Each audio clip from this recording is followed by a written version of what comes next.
Assalamualaikum warahmatullahi wabarakatuh. Waalaikumsalam warahmatullahi wabarakatuh. Bagaimana kabar anak-anak hari ini?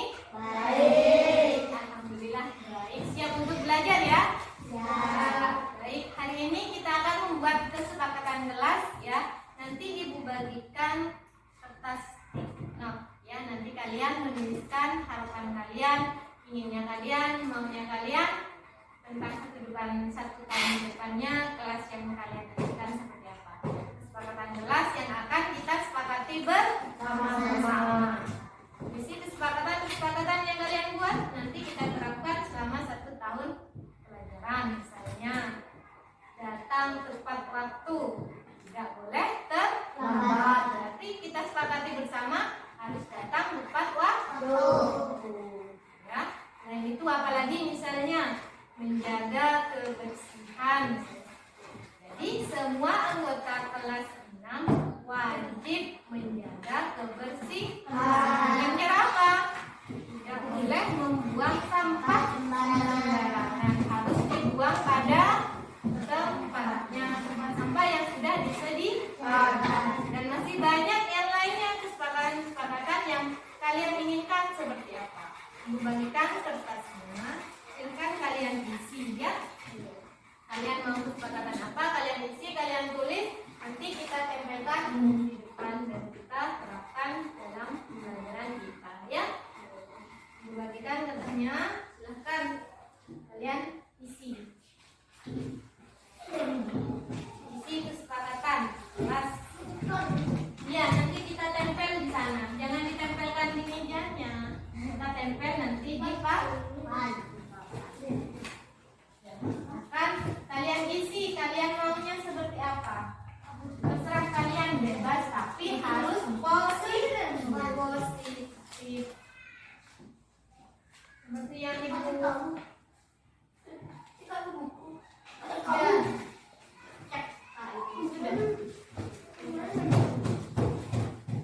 silakan diisi, ditulis ya.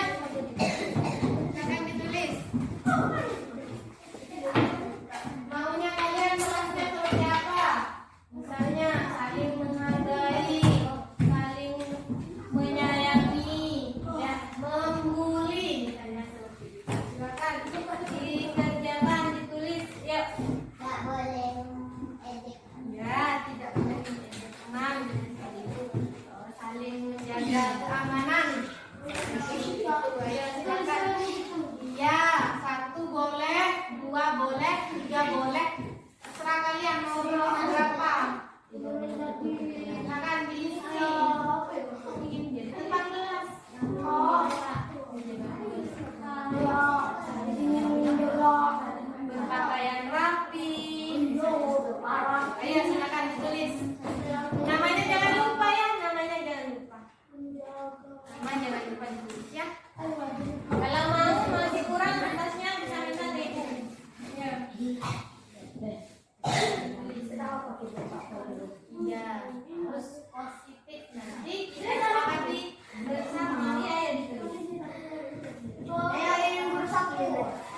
sudah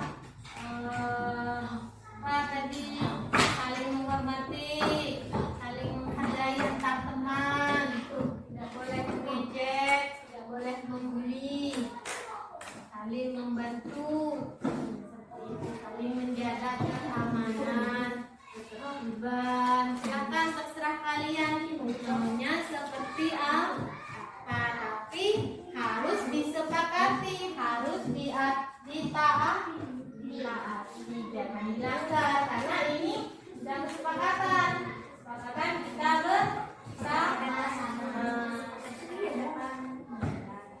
Mana? Ini kamu itu.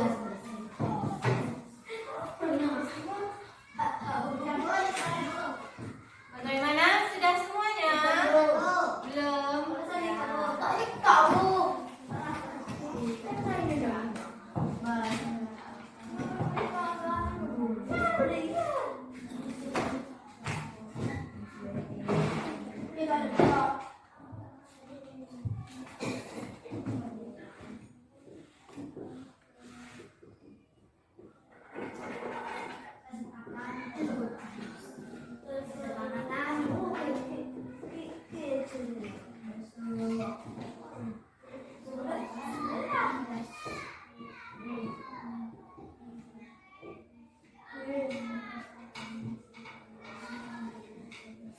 Bagaimana? Sudah semuanya?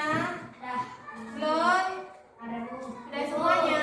Sudah belum ya? Silakan dilanjutkan hitung-hitungannya selesai semuanya. Apa?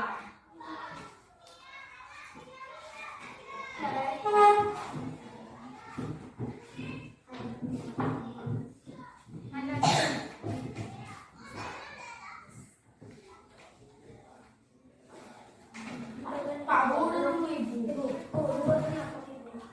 Kenapa? Dua delapan.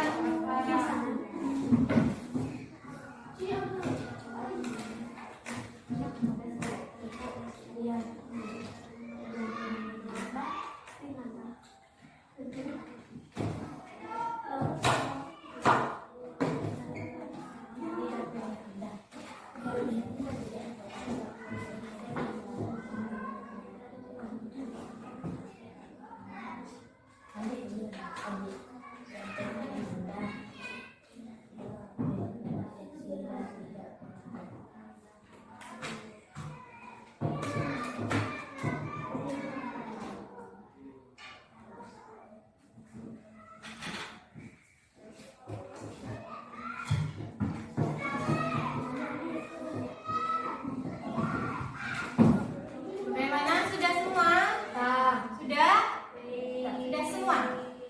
Sudah?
sebaliknya ya, anak, benar, ya anak. Sebenarnya kamu semua. Iya.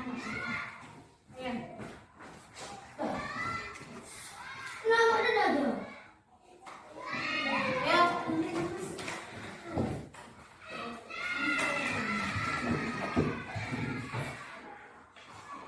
Sudah selesai ya. Sekarang kita sudah selesai membuat kesepakatan kelas yang akan kita sepakati bersama. Yuk, berikan tepuk tangan untuk kita semua.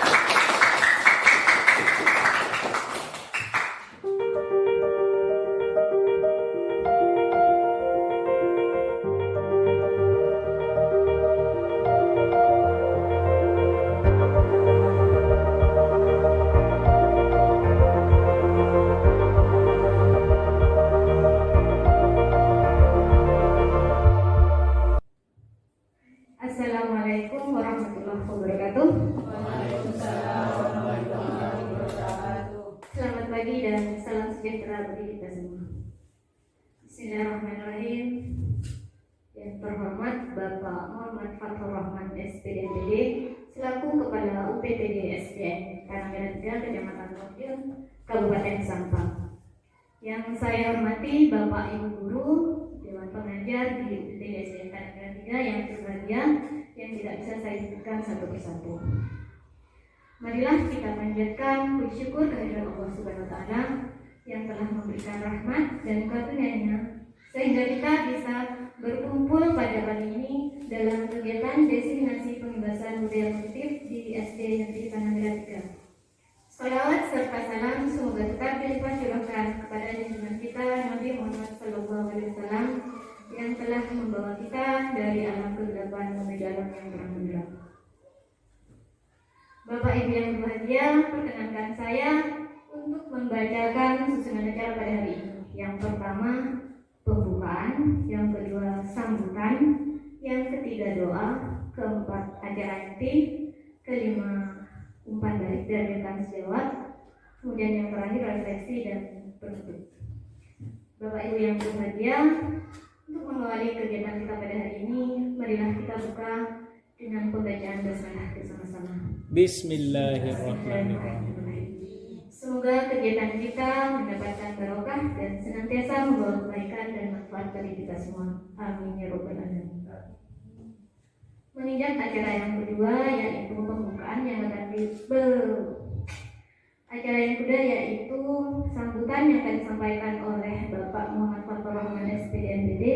Kepada beliau saya persilahkan.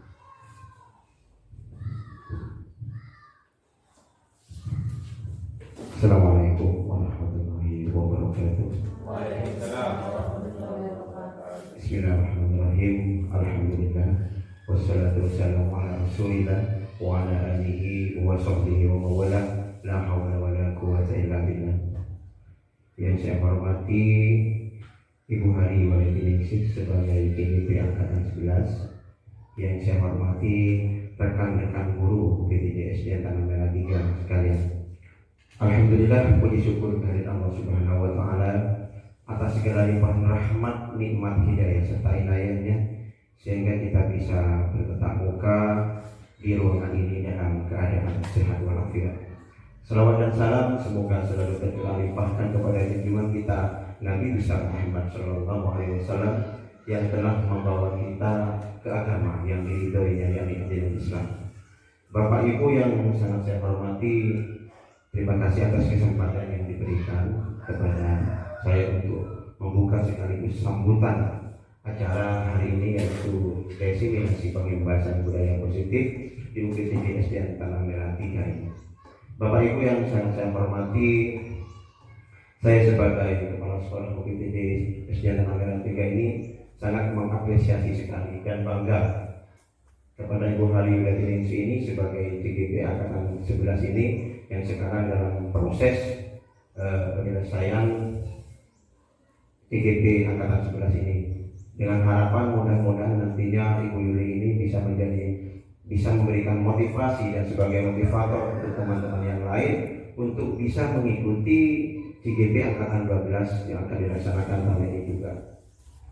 Dan juga saya saya berharap kepada teman-teman untuk mengikuti acara destinasi pengibasan budaya positif di hari ini dengan sebaik-baiknya, sehingga nantinya ilmu yang kita dapatkan bisa bermanfaat bagi kita dan kita bisa mensosialisasikan atau mengaplikasikan dalam pembelajaran kita di UPTD Sekarang Merah 3 ini, sehingga nantinya kita bisa menerapkan apa yang sudah dijelaskan oleh EDGP ini, Bumi Hari Indonesia ini, tentang budaya positif di SDN Tanah Merah 3 ini.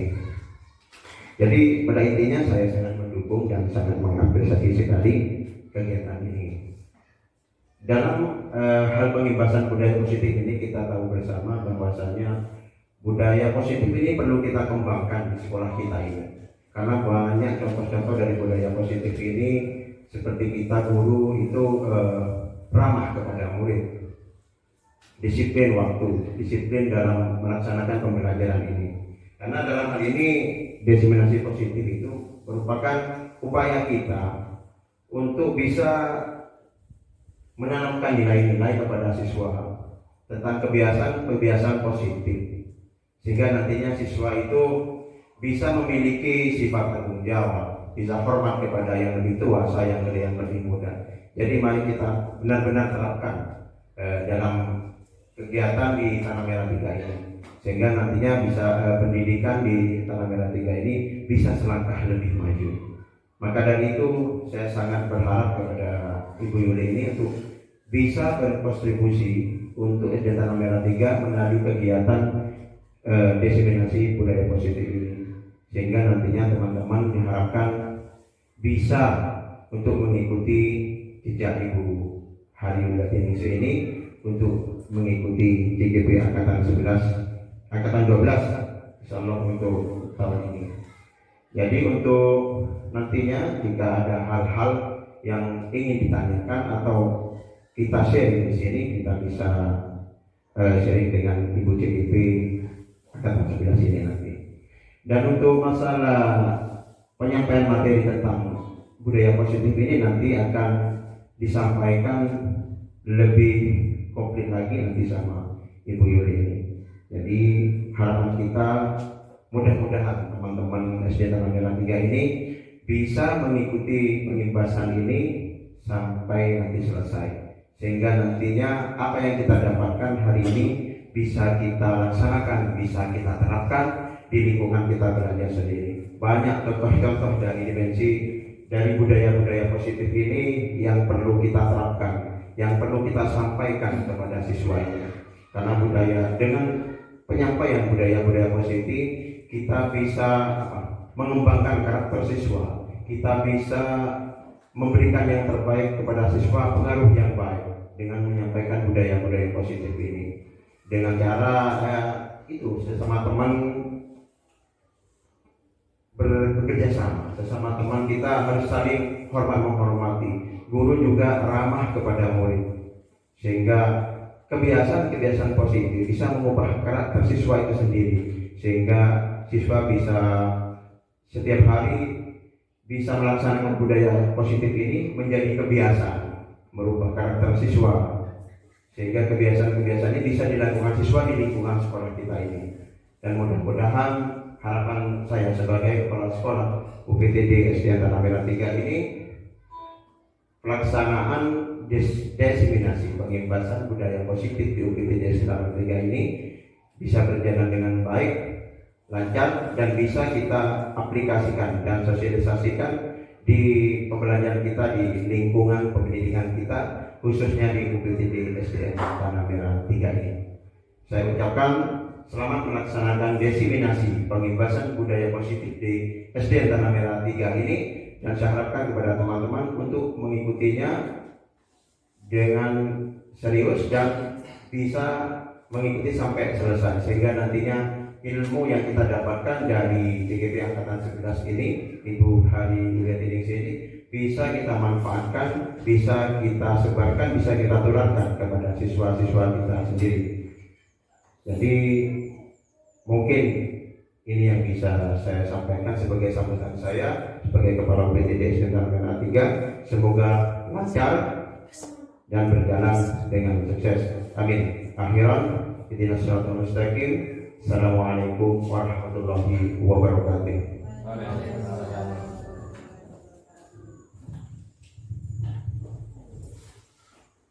Terima kasih saya sampaikan kepada Bapak Muhammad Fathur Rahman atas motivasi dan dukungan penuh terhadap saya. Selanjutnya, pembacaan doa yang akan disampaikan oleh Bapak Muhammad Khairullah Muhsin. Kepada beliau saya persilakan.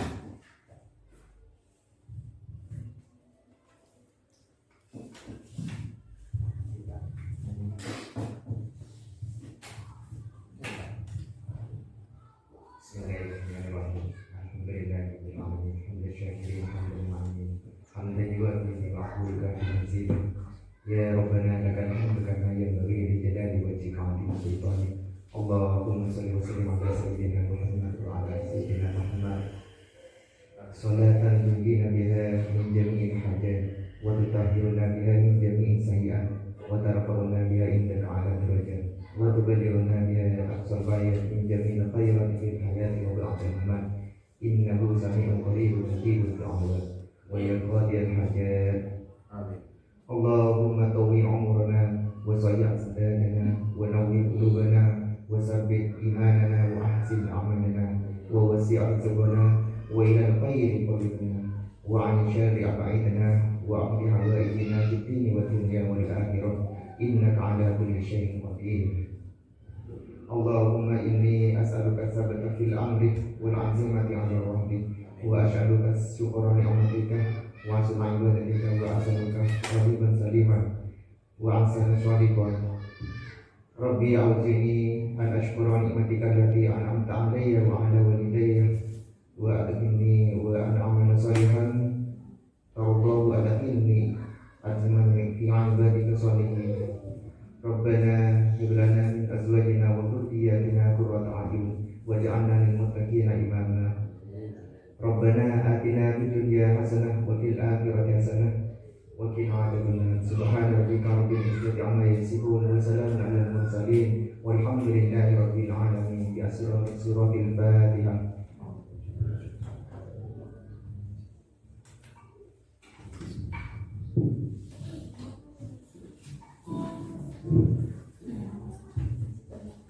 Terima kasih saya sampaikan kepada Bapak Muhammad Khairullah Muhsin.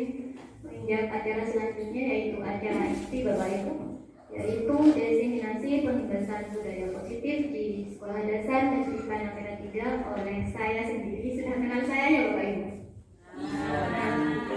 Saya perkenalkan diri dulu biar tambah sayang, katanya seperti itu. Tak kenal maka tak sayang. Saya perkenalkan diri, saya Hari Yudhaya Ningsih, guru di SDN Panamera 3, sekaligus saya dalam guru penggerak angkatan 11 dari Kabupaten Sampang. Pada hari ini tanggal 16 Agustus 2024 akan mengadakan desiminasi penghibasan budaya positif. Bapak Ibu, sebelum kita masuk pada materi, kita speaking dulu biar kita fokus juga tidak tegang. Khususnya saya sendiri sangat merasa tegang. Oke, perhatikan ya Bapak Ibu, speakingnya begini, kata kuncinya sambung menyambung. Ya, sambung menyambung.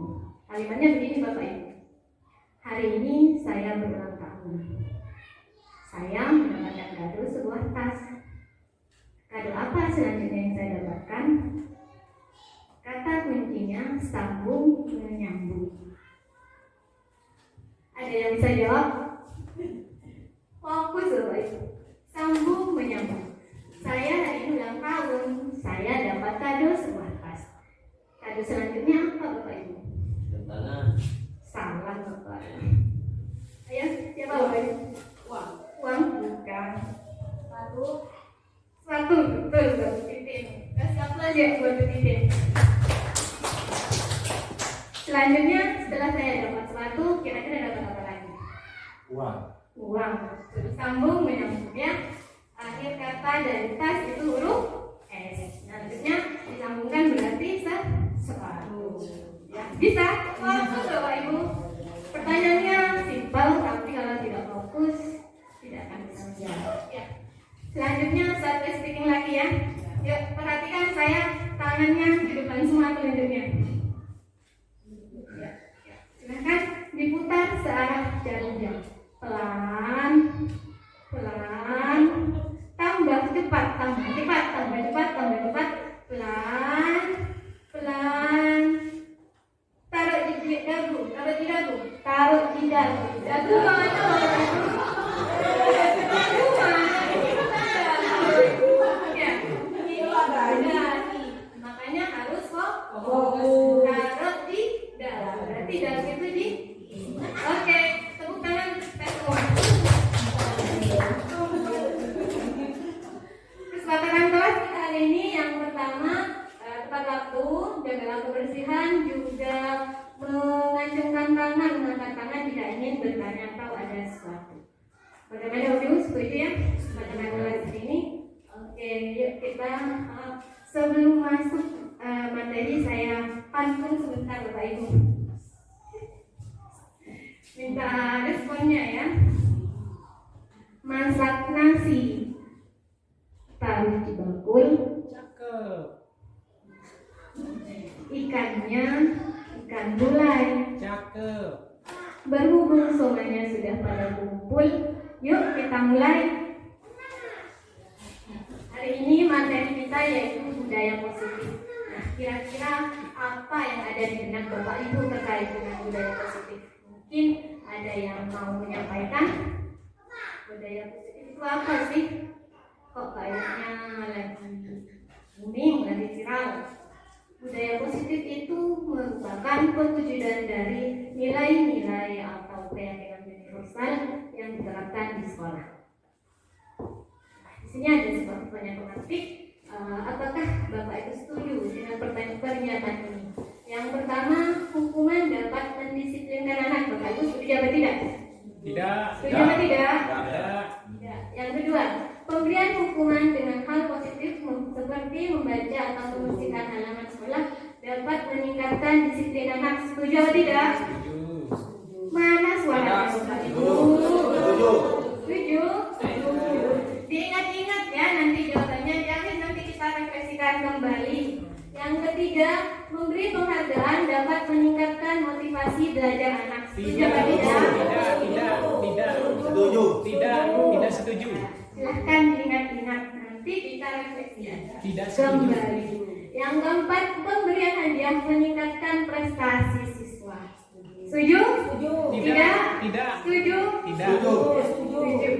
Ya, ingat ya nanti ya, guru berperan sebagai teman bagi siswa. Setuju apa tidak? Setuju. Akan nanti kita refleksikan ya. Selanjutnya, topik yang akan kita bahas yang pertama adalah disiplin positif dan nilai-nilai kebajikan universal.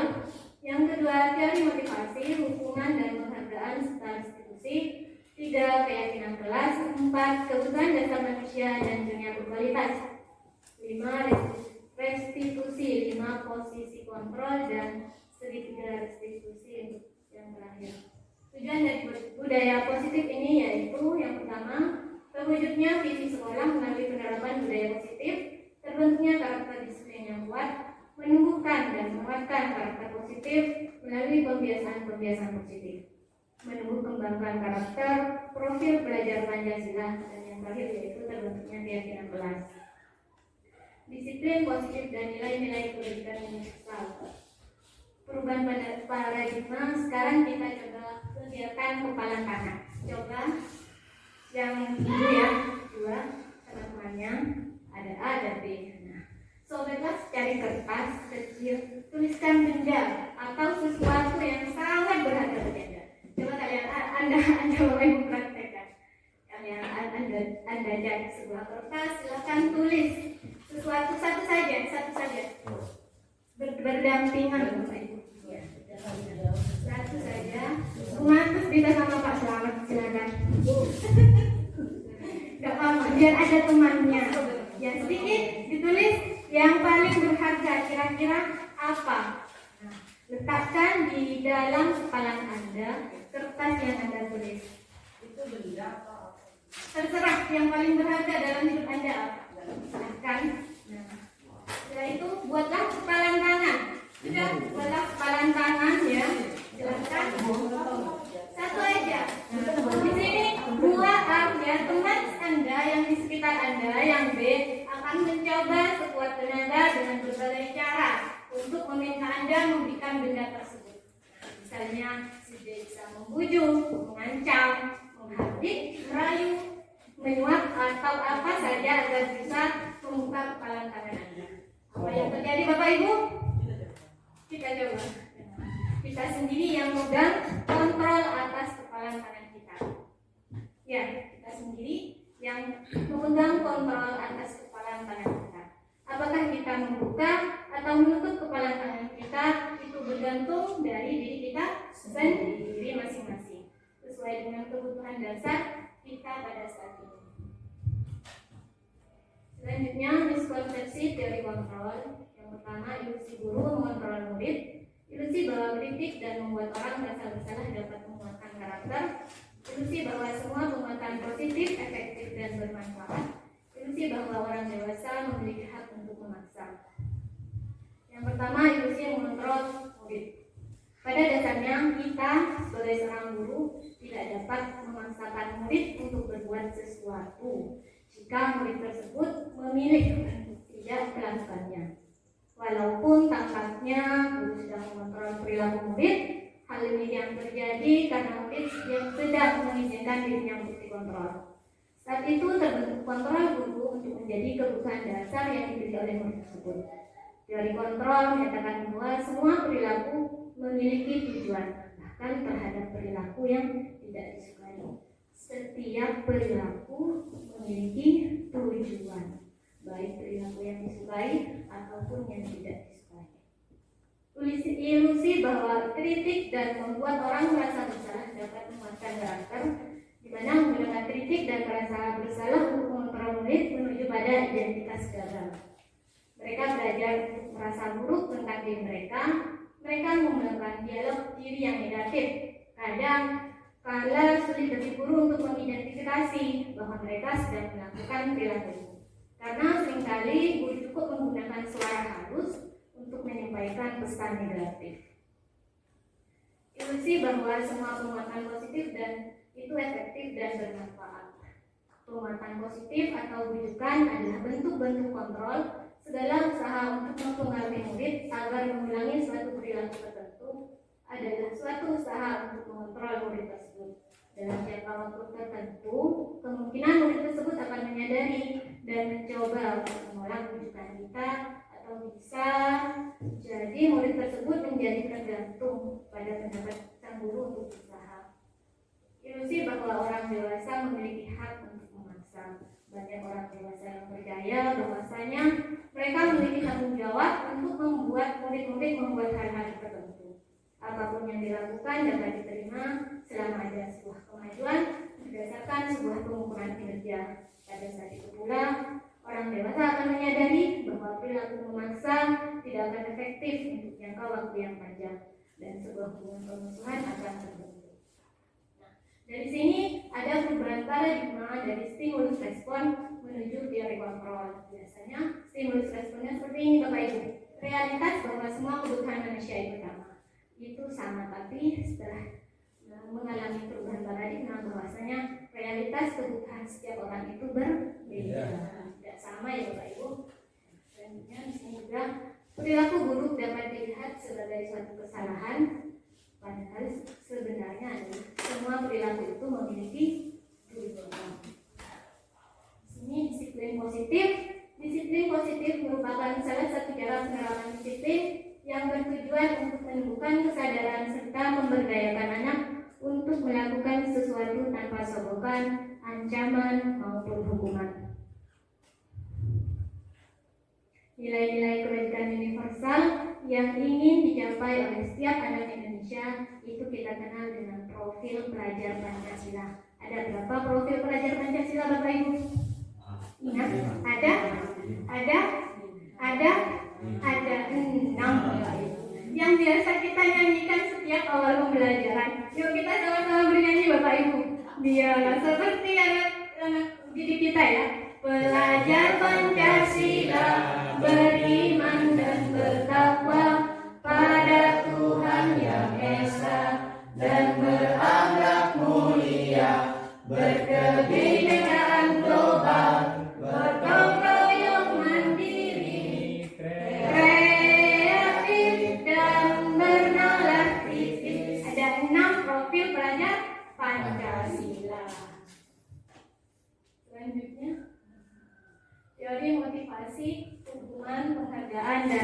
restitusi. Nah, dari motivasi perilaku manusia itu ada dua Bapak Ibu. Yang pertama, motivasi berasal dari luar atau eksternal, dan motivasi internal merupakan tujuan dari disiplin positif. Nah, motivasi eksternal di sini Bapak Ibu biasanya dilakukan yang pertama untuk menghindari ketidaknyamanan atau menghindari sebuah hukuman. Pertanyaannya begini, seperti ini Bapak Ibu, apa yang akan terjadi apabila saya tidak melakukannya?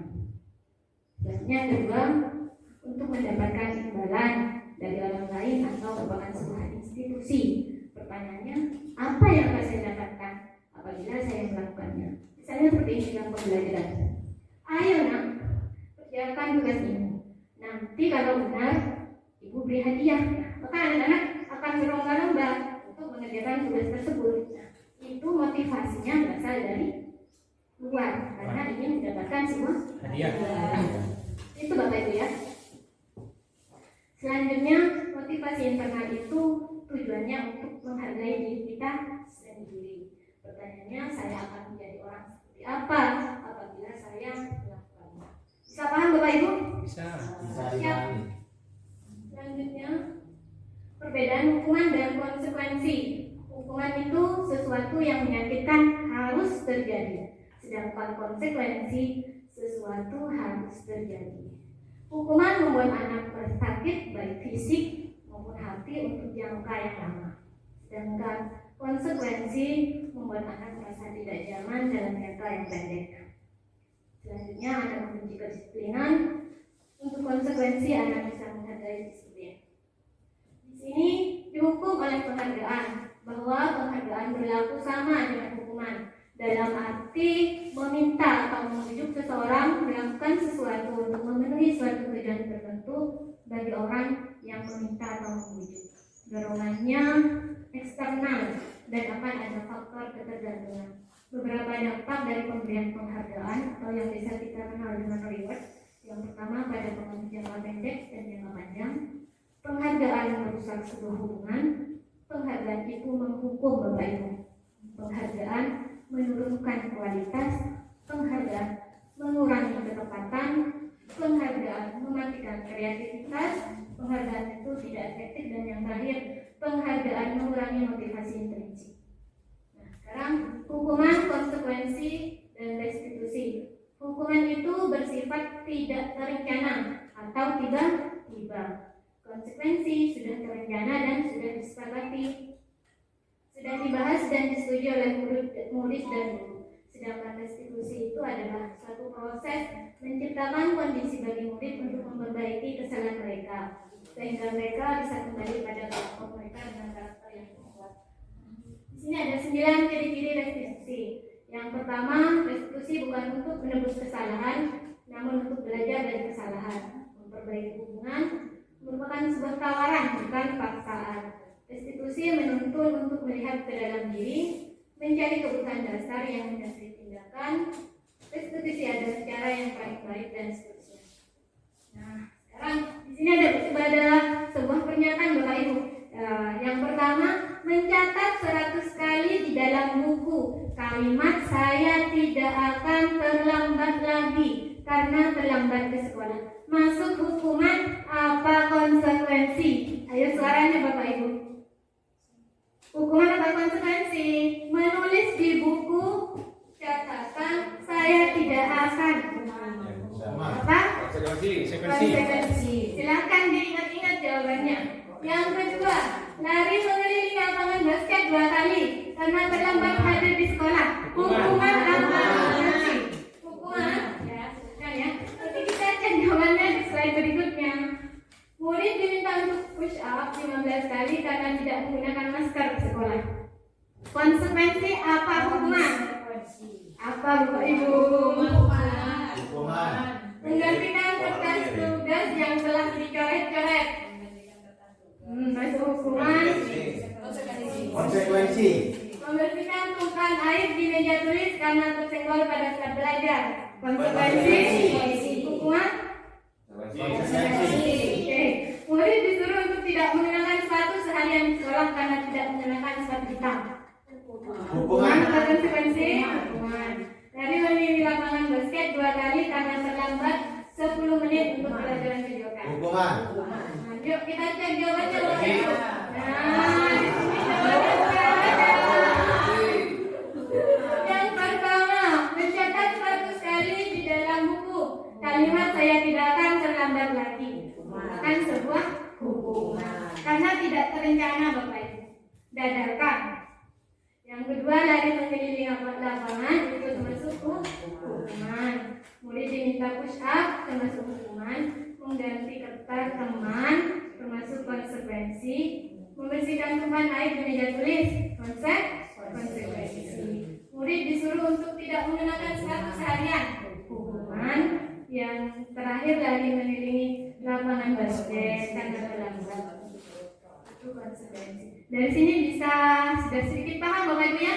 Paham dong, bukan sedikit ya? Sudah paham. Tadi sudah lihat keyakinan kelas. Nah, mengapa tidak peraturan saja? Mengapa harus keyakinan kelas? Di sini ada beberapa pertanyaan. Mengapa kita memiliki peraturan harus menggunakan helm bila mengendarai kendaraan roda 2? Mengapa kita memiliki peraturan 3M, menggunakan masker, mencuci tangan, dan menjaga jarak 1,5 meter? Mengapa kita memiliki peraturan harus datang tepat waktu pada saat mengikuti pelatihan? Nah, semuanya itu untuk mendukung motivasi intrinsik kembali pada nilai-nilai atau keyakinan lebih menggerakkan seseorang dibandingkan dengan mengikuti serangkaian peraturan-peraturan. Nah, keyakinan kelas adalah nilai-nilai kebajikan atau prinsip universal yang disepakati bersama secara universal lepas dari latar belakang suku, negara, bahasa, maupun agama. Langkah-langkah menyusun keyakinan kelas. Yang pertama, dapat mencatat pendapat pada murid tentang harapan dan masalahnya. Kemudian, hubungkan harapan dengan nilai kebajikan universal. Yang ketiga, ubah ide menjadi keyakinan kelas. Yang keempat, pemesan keyakinan kelas. Lihat bersama poster kontrak keyakinan atau kesepakatan yang sudah dibuat. Selalu diingatkan jika murid mulai mengabaikan kesepakatan, dan kemudian yang terakhir, refleksikan bersama dalam kurun waktu tertentu. Nah, di sini saya sudah mempraktikkan pembuatan keyakinan kelas di kelas saya, yaitu di kelas 6 Bapak Ibu. Saya jadikan video di sini ya. Jadi saya seperti model gitu. Jadi Bapak Ibu tidak bisa lagi ya.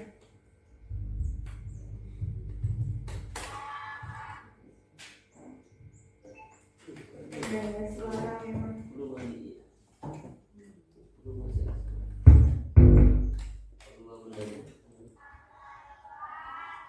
Tapi di sini ada ini. Sudah ya, apa-apa.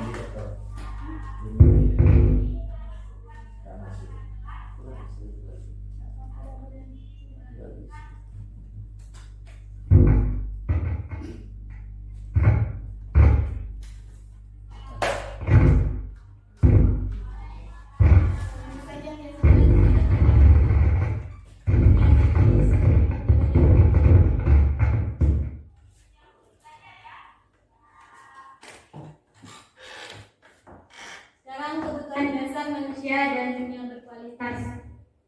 Kebutuhan dasar manusia itu ada 5 Bapak Ibu. Yang pertama, bertahan hidup atau survival. Yang kedua, rasa sayang dan diterima. Ketiga, penguasaan. Keempat, kebebasan. Dan yang kelima adalah kesenangan. 5 kebutuhan dasar manusia. Ada bertahan hidup, rasa yang diterima dan kasih sayang, penguasaan, kebebasan, serta kesenangan. Nah, di sini ada beberapa pernyataan. Aku senang main kejar-kejaran dengan ibu guru, seru. Nah, ini masuk kebutuhan apa Bapak Ibu? Dari 5 kebutuhan yang tadi ada bertahan hidup, kebebasan, kesenangan, kesenangan ya. Aku senang main kejar-kejaran dengan ibu guru, seru. Yang kedua, ibu kejar aku karena ibu guru sayang aku. Masuk kebutuhan apa Bapak Ibu? Kasih sayang.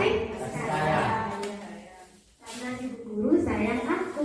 Masuk ke kebutuhan kasih sayang. Yang ketiga, aku hebat kan bisa bikin ibu guru kejar aku. Masuk kebutuhan penguasaan. Yang keempat, aku bosan belajar mewarnai terus di dalam kelas. Kebebasan. Lagi dong. Kebebasan. Apa gue? Kebebasan. Oke, kebebasan. Nah, ini kasus kita di sekolah kita sendiri. Rosi, tahu Rosi kan? Iya, anak kelas 3 itu.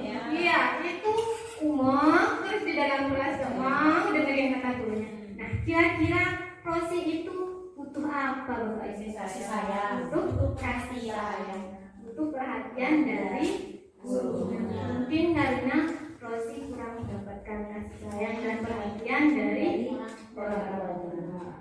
Seperti itu Bapak Ibu ya, kita harus bisa mengolah dan identifikasi kebutuhan dasar apa yang dibutuhkan oleh kita sehingga kita bisa memberikan pengajaran yang sesuai dengan kebutuhan kita.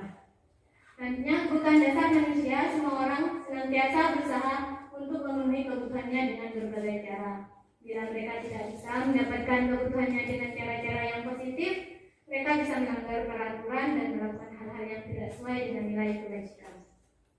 Sedangkan dunia berkualitas yaitu tempat khusus dalam pikiran, tempat untuk menyimpan gambaran representasi dari semua yang diinginkan. Bisa berisi orang-orang, hal-hal, dan apa saja yang terbaik dalam hidup. Dan dapat membuat merasa bahagia dengan tercapainya kebutuhan dasar. Kebutuhan dasar lebih bersifat umum dan universal, sedangkan dunia berkualitas lebih unik dan personal. 5 posisi kontrol. Yang pertama adalah posisi sebagai penghukum, kedua pembuat orang merasa bersalah, ketiga teman, keempat pemantau, dan yang terakhir manajer. Di posisi manakah saat ini kita berada? Silahkan Bapak Ibu pilih dari kelima posisi yang ada tadi. Pertama sebagai penghukum, kedua pembuat merasa bersalah, tiga pemantau, tiga teman, keempat pemantau, dan kelima manajer. Selanjutnya bisa ya videonya pasti. Dicoba dulu. Berikut adalah contoh video posisi kontrol dari seorang guru.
Maaf Bu, saya Apa? Apa coba? Alasan kamu sekali. Kapan sih kamu tidak terlambat? Malas sekali ya kamu jadi anak. Saya Dasar pemalas. Gak kapok-kapok sih kamu. Sudah berapa kali terlambat? Sana, kamu keliling lapangan basket 2 kali. kenapa saya harus keliling lapangan basket, Bu? Kenapa? Kamu melawan ibu. Berani-beraninya jawab. Sudah terlambat, masih berani jawab pula.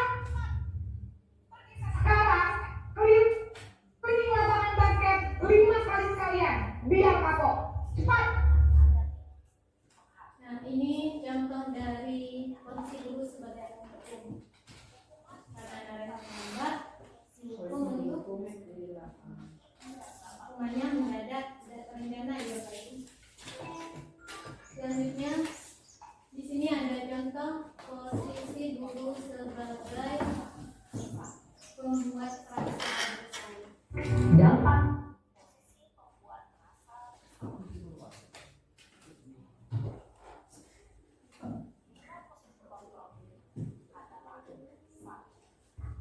Ya Tuhan, Naren. Sekolah, nak. Disangka ibu tidak bisa membina kamu. Duh, gimana? Juga yang kedua di slide situ. Lanjut, Iya. lanjut.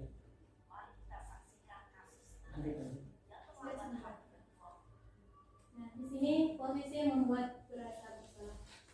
Videonya tidak bisa direkam karena kesalahan teknis.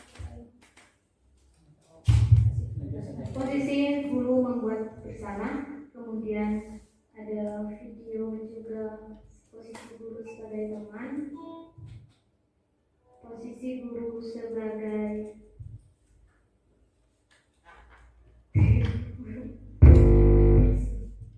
videonya bisa, tapi ada teksnya Bapak Ibu.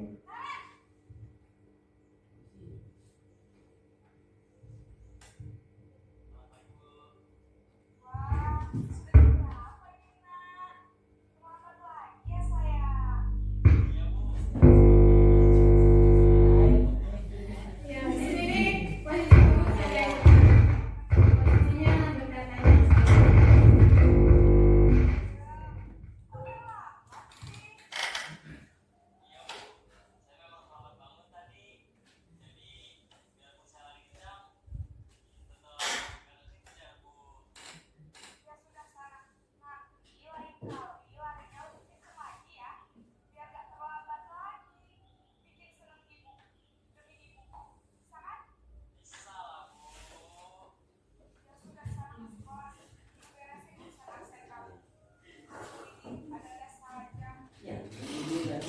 seperti itu ya Pak Ibu.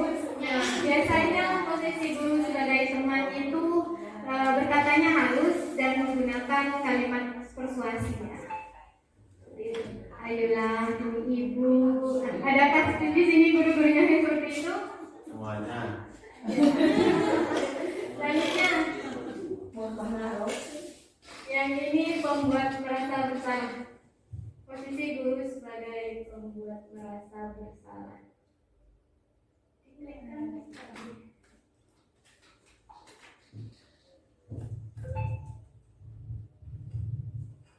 Kata-katanya halus tapi membuat siswa itu diam, seribu bahasa. Biasanya begitu. Kata-katanya tidak keras.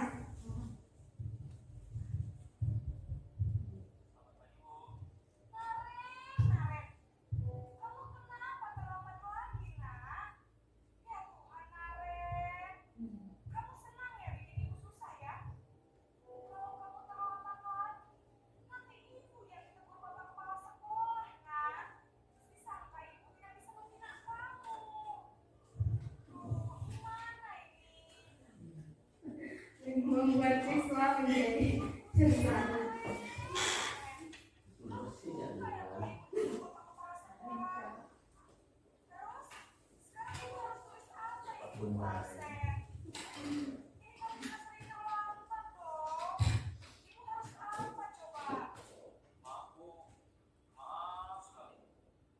Ya sudah, lain kali jangan susah lagi anak ya.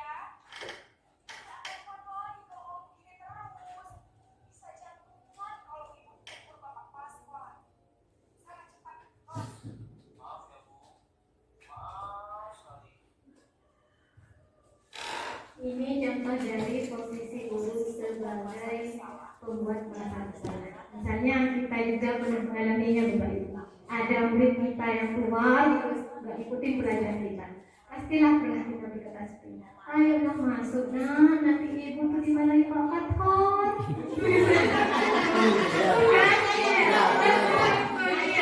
Iya.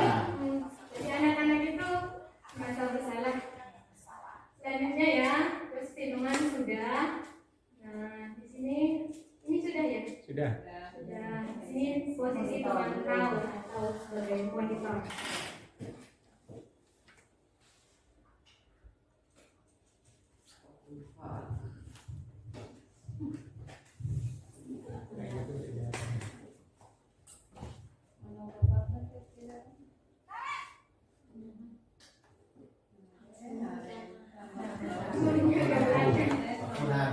Iya, gurunya gitu.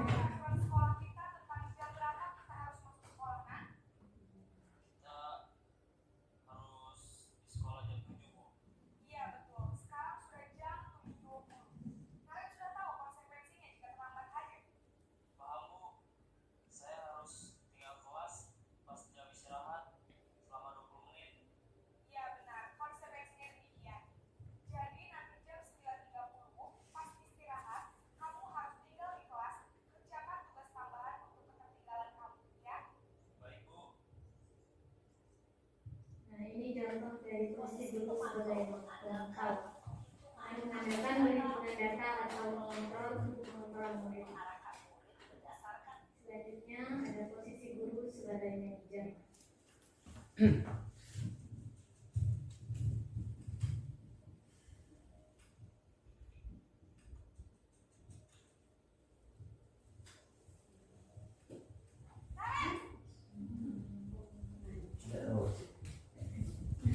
Siswanya siswa SMA Bapak Ibu.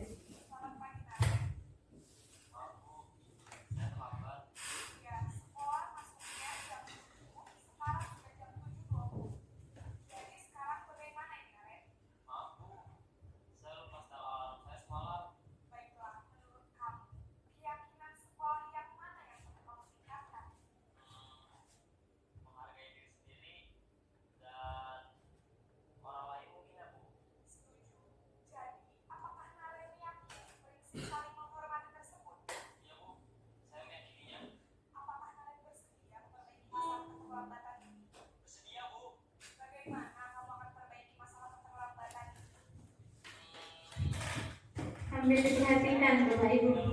Di sini sebagai manajer kita memberikan sebuah penawaran dari validasi tindakan yang salah, kemudian perumahan kebutuhan dan juga tindakan keyakinan. Itu yang diterapkan oleh ibu ini kepada siswanya kemarin.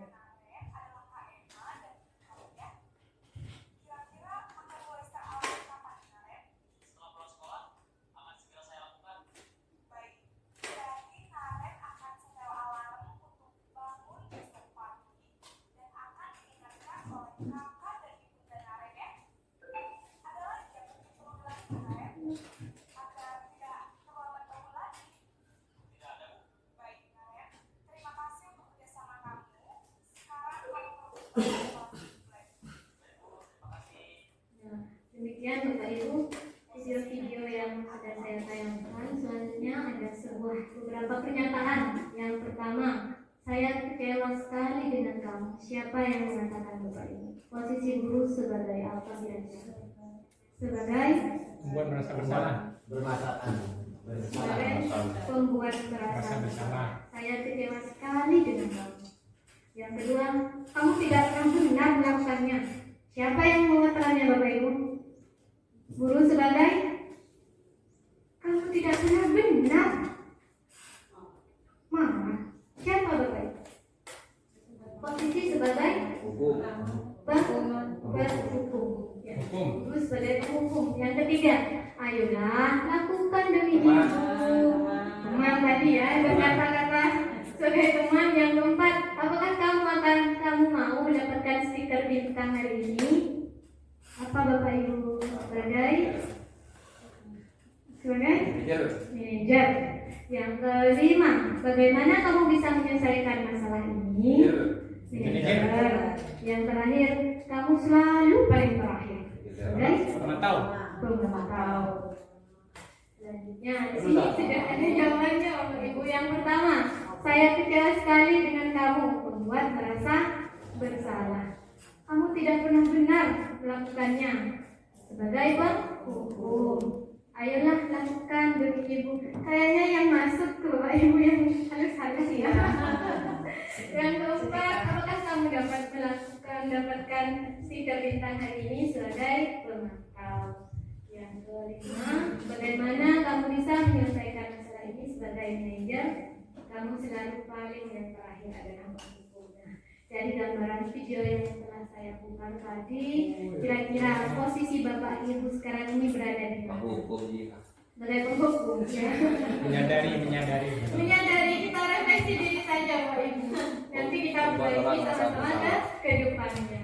Ya, selanjutnya, segitiga restitusi. Apa segitiga restitusi? Di sini ada 3 dari segitiga restitusi. Yang pertama adalah menstabilkan identitas, kedua validasi kebutuhan, dan yang ketiga adalah menanyakan keyakinan. Pada menstabilkan identitas, guru biasanya berkata berbuat salah itu hal yang manusiawi, tidak ada manusia yang sempurna. Bapak Ibu juga pernah berbuat salah. Kita pasti bisa menyelesaikan permasalahan ini. Bapak Ibu tidak tertarik untuk mencari siapa yang benar, siapa yang salah. Bapak Ibu lebih tertarik untuk menyelesaikan masalah.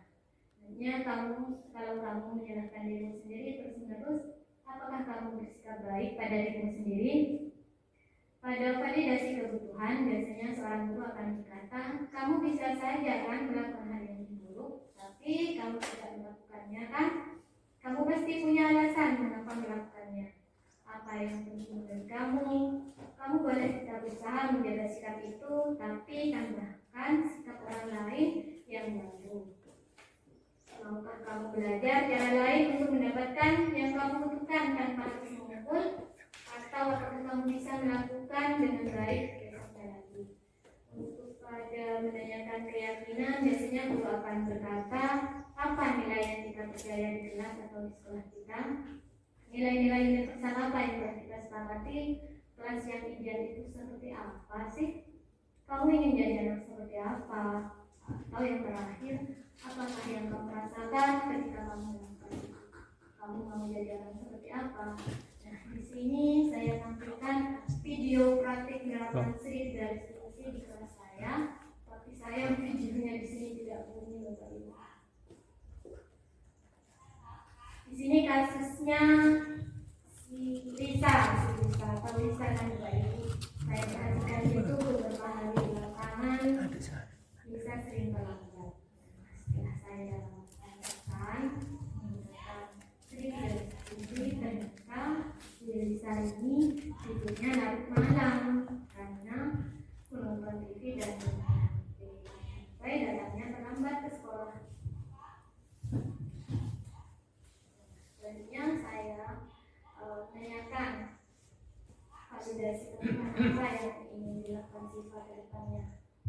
Selanjutnya juga saya menanyakan keyakinan kelas apa yang dilanggar oleh Lisa. Nah, bagaimana cara Lisa memperbaiki keyakinan kelas yang sudah kami buat di beberapa slide pertama, sehingga bisa memperbaiki Lisa ke depannya agar menjadi anak yang lebih baik lagi.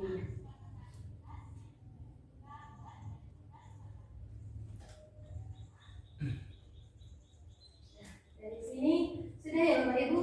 Sudah, Bu. Materi yang saya sampaikan sekarang kita pada umpan balik. Nah, silakan mungkin ada yang ingin menanggapi atau ingin bertanya atau jika umpan balik silakan. Pada siapa yang mau bertanya? Silakan Bapak Ibu. Terima kasih. Silakan Bu Dina. Dengan berdiri. Berdiri Bu Dina. Assalamualaikum warahmatullahi wabarakatuh. Waalaikumsalam. Di sini saya mau bertanya tentang terkait dalam pembuatan keyakinan kelas untuk kelas rendah, sedangkan di kelas rendah masih ada murid yang belum bisa baca tulis. Pertanyaannya di sini dari pertanyaan tersebut kami mohon solusinya dari Bapak Ibu Yuli sebagai SPT angkatan 11.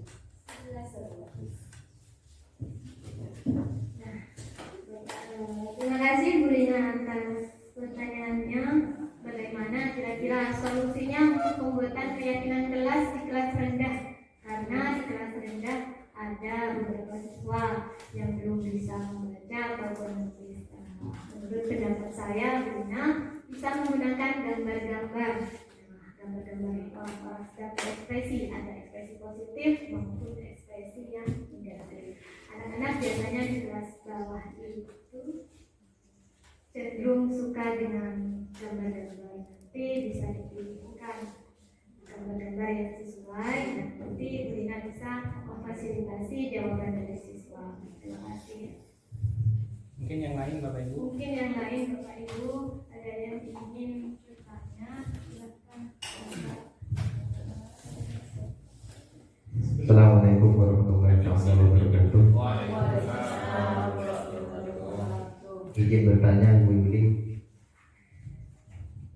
mengapa harus keyakinan kelas padahal di sekolah kita itu sudah ada peraturan sekolah atau kelas, di mana peraturan sekolah dibuat secara resmi oleh institusi pendidikan terkait sesuai dengan situasi dan kondisi. Peraturan sekolah disepakati oleh orang tua wali murid di awal pendaftaran. Terima kasih Bu Yuli.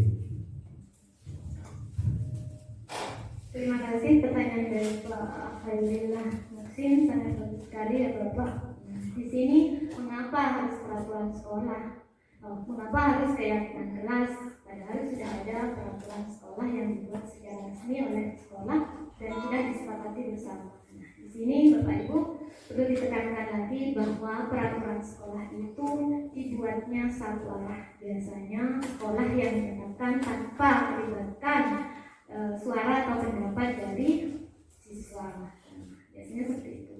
Sedangkan keyakinan kelas itu biasanya dibuat berdasarkan keputusan bersama secara universal dengan menanamkan menggali nilai-nilai keyakinan ataupun nilai-nilai kebaikan universal sehingga bisa disepakati bersama oleh guru dan juga murid. Seperti itu Bapak. Bagaimana Bapak Hairina?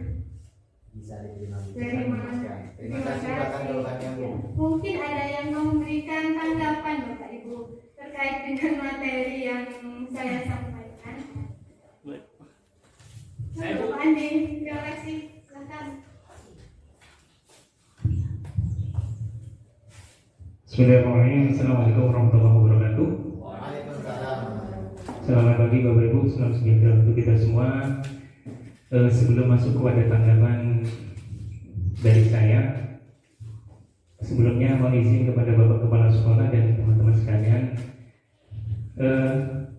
Tanggapan dari saya yang pertama, apresiasi yang sebesar-besarnya kepada Bapak Kepala Sekolah tentunya dan Bu Yuli atas terselenggaranya kegiatan pada siang hari ini.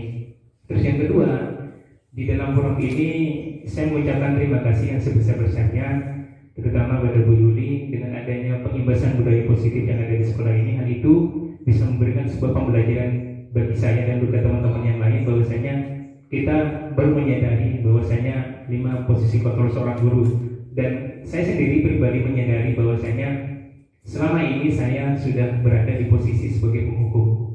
Dengan adanya pengimbasan budaya positif yang ada di sekolah ini, ke depan mungkin saya dan juga teman-teman yang lain akan berusaha sebaik mungkin untuk menjadi positif sebagai seorang pengajar. Itu yang pertama. Dan yang kedua, Bu Yuli, terima kasih atas penjelasannya terkait penerapan segitiga restitusi, dan dengan adanya penjelasan yang Bu Yuli sampaikan tadi, mulai dari menstabilkan identitas anak di dalam menanganinya yang Sudah itu yang kedua, validasi tindakan yang salah, dan yang terakhir menanyakan keyakinan kelas. Kan itu akan bisa menjawab setiap tantangan atau setiap permasalahan yang ada di sekolah tentunya pada siswa. Begitu ya Bu Yuli ya. Jadi kami dalam hal ini mewakili teman-teman yang lain mengucapkan terima kasih yang sebesar-besarnya dengan adanya kegiatan pengimbasan budaya positif ini.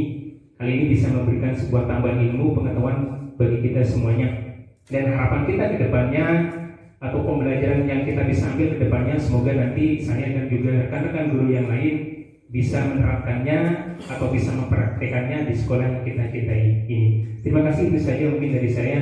Assalamualaikum warahmatullahi wabarakatuh.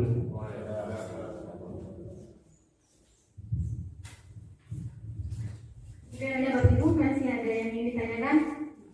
Sudah ya? Selanjutnya Pak Bas mau bertanya. Berdiri Pak Bas. Iya. Assalamualaikum warahmatullahi wabarakatuh. Waalaikumsalam warahmatullahi wabarakatuh. Saya hanya punya cerita, mungkin bisa jadi hikmah bagi kita semua. Contohnya ya, kita ini di dalam lembaga itu kadang-kadang semua kegiatan murid tentunya tidak mungkin semua terkontrol oleh seorang guru, kan begitu. Nah, pada suatu waktu ada murid yang kecelakaan, entah itu main olahraga atau apa, kan gitu. Nah, kebiasaan guru-guru terdahulu itu meskipun tidak ada program ya, kalau ada murid kecelakaan terus dia tidak masuk beberapa hari, maka apa? Itu tentunya ada hubungannya dengan kasih sayang. Nah terus itu guru itu menyinggung, baik itu berdasarkan guru sendiri atau murid-murid. Setelah sampai di rumahnya berbincang-bincang, cerita ini apa hubungannya dengan materi yang sekarang? Nah, penjelasannya. Terus manfaatnya apa? Ya. Terima kasih. Assalamualaikum warahmatullahi wabarakatuh. Ke Bu Yuli dijawab sebelum ditutup.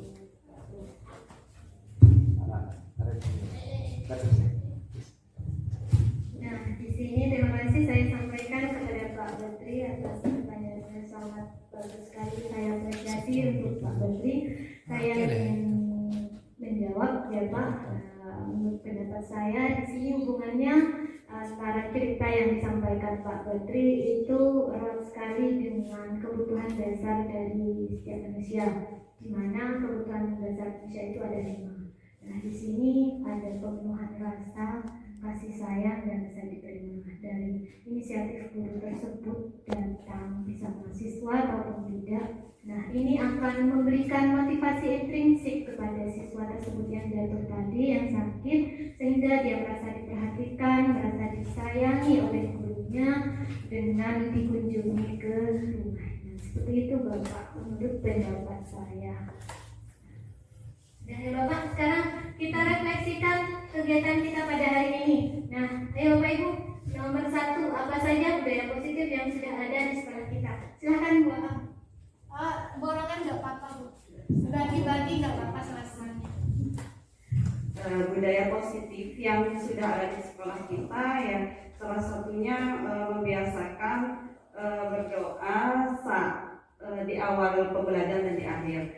Saat anak-anak pulang sekolah juga kita membiasakan anak-anak untuk berpamitan dengan salim kepada gurunya. Pembiasaan berdoa awal pembelajaran dan pembiasaan salim ya. Yang kedua Bapak Ibu, silakan siapa yang menjawab. Apakah ada budaya positif di sekolah kita yang perlu kita tingkatkan? Silakan. Banpin, ayo Banpin, silakan Banpin. Refleksi saja Banpin, nggak apa-apa. Ayo perbaikan Banpin. Ayo Banpin, diri Banpin.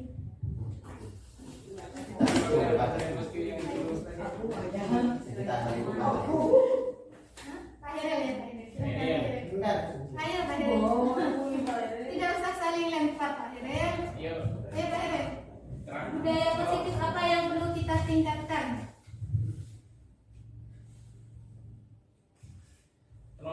Menurut saya budaya positif yang perlu ditingkatkan di sekolah kita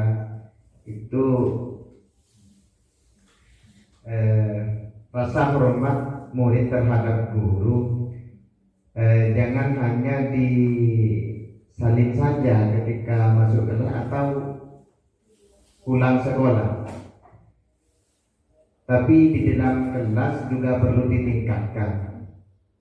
Ketika guru meminta untuk mendengarkan, murid juga harus mendengarkan. Artinya memperhatikan dan menghargai apa yang ada di depan. Menurut saya begitu, Bu. Ya.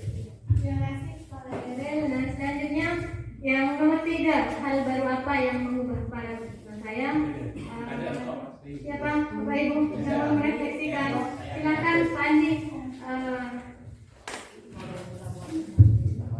Terima kasih Bu Yuna atas waktunya. Saya borong 3, 4, dan 5 ya. Hal baru apa saja yang mengubah paradigma saya?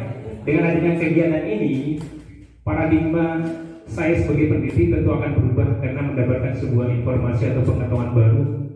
Bagaimana peran kita sebagai seorang guru nanti ke depannya, sesudah itu bagaimana cara menangani setiap permasalahan yang ada di sekolah kita melalui penerapan segitiga restitusi. Terus yang keempat, perasaan apa yang muncul selama mengikuti sesi ini?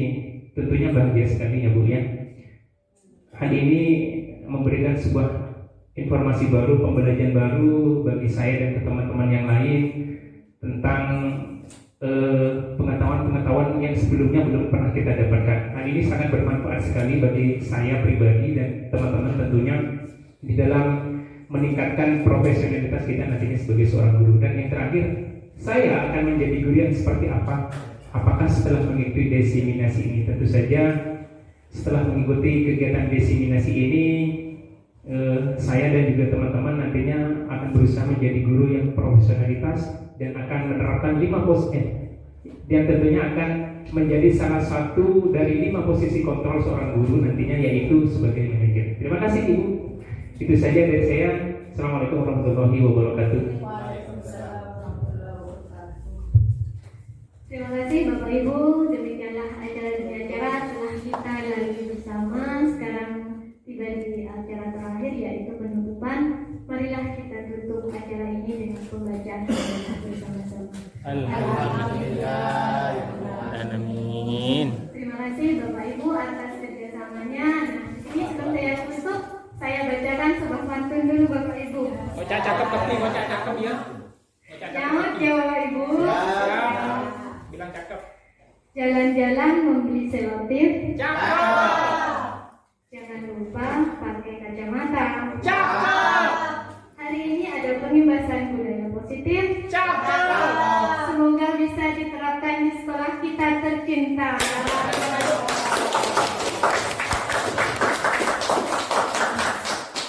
Terima kasih Bapak Ibu. Akhir kata, saya mohon maaf apabila ada kesalahan yang saya sengaja maupun tidak disengaja. Dan marilah Bapak Ibu kita sama-sama bergerak untuk menjadi bagian dari transformasi pendidikan untuk menyukseskan program Merdeka Belajar. Salam guru penggerak, bergerak, tergerak, tergerak, bergerak, menggerakkan.